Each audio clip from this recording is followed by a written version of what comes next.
อ่ากลิ่นปืนคกนี่มันหอมจริงๆหลังจากที่เราพยายามล่าเป็นทหารปืนใหญ่และตามหาหลักสูตรการคำนวณวิถีกระสุนในที่สุดเราก็เจอและคำนวณได้ด้วยแต่ก็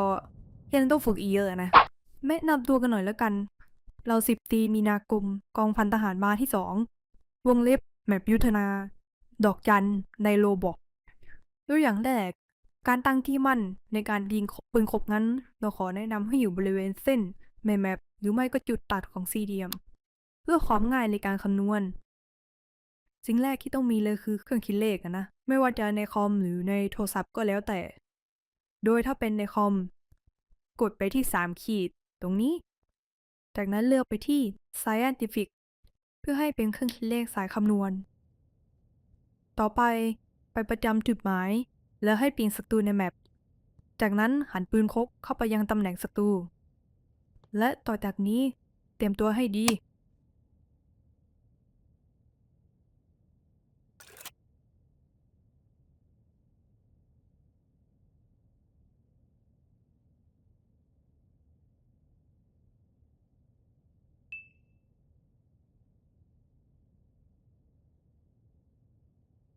พร้อมนะ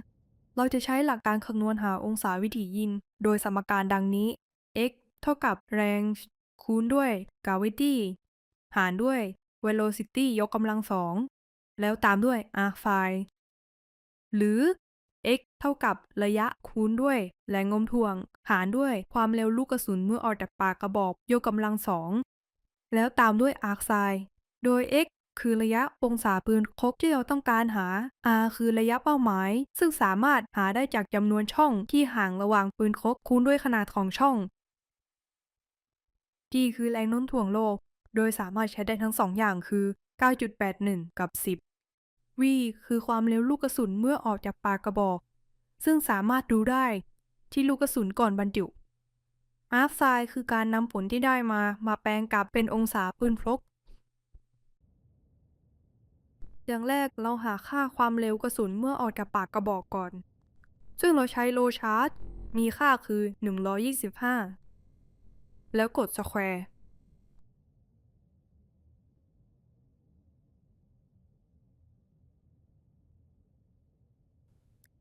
ต่อไปเรามาหาระยะกันให้เปิดแมปขึ้นมาแล้วนับจำนวนช่องโดยตามรูปเราคาดว่าประมาณ 1.25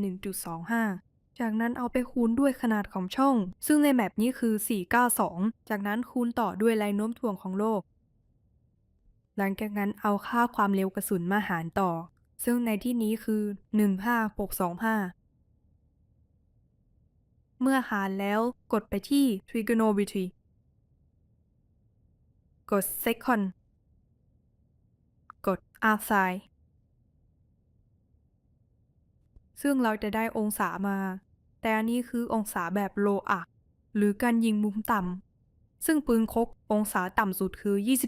27.50 ดังนั้นเราจะต้องเอาไปลบกับ 90 เพื่อให้ได้ไฮอักหรือการยิงมุมสูง เมื่อได้ผลยิงมุมสูงเสร็จแล้วก็สามารถปรับองศาของปืนคกได้เลย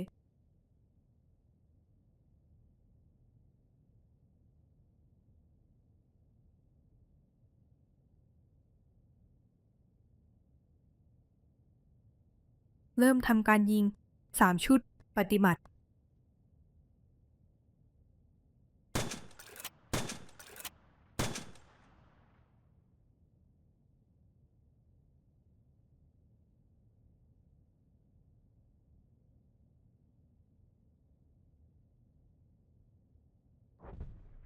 ว่า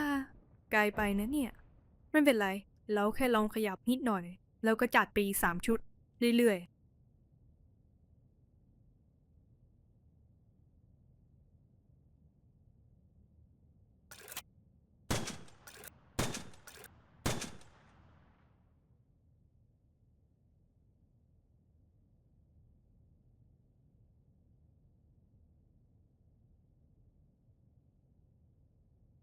อีกนิดหนึ่ง